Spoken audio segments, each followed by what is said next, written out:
Kata Sayyidina Anas, dahulu Rasulullah memiliki tempat menyimpan minyak wangi untuk beliau menggunakannya bagi berwangi-wangian. Tuan-tuan sekalian, hadis ni hadis sahih riwayat Imam Tirmizi dan juga Imam Abu Daud. Berwangi-wangian itu sunnah Rasulullah. Kemudian yang digalakkan untuk berwangi-wangian ini adalah orang lelaki-lelaki. Orang perempuan boleh berwangi-wangian dengan syarat tidak menarik perhatian lelaki ajnabi. Kalau dalam rumah dia nak sembung 5 jenis minyak wangi, silakan. Sebab yang akan bau tu suami, mak ayah, anak-anak, abang dan kakak si wanita tu tak ada masalah. Tapi apabila keluar rumah, orang perempuan dibenarkan berwangi-wangian dengan syarat tidak menarik perhatian orang lain. Macam mana syarat tak tarik perhatian? Kalau dia lalu tepi orang tak bau minyak wangi tu.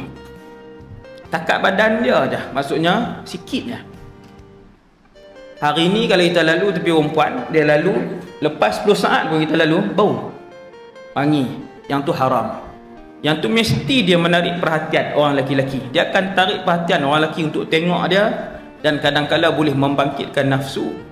Orang perempuan ni tak bau minyak wangi, tengok pun sudah boleh mengundang fitnah, apatah lagi bau minyak wangi. Berhias dan berwangi-wangian itu nombor 1 yang paling utama adalah untuk suami. Paling utama. Sebab tu kalau dapat isteri solehah untuk suami dia, tak pernah suami menghidu bau busuk daripada dia.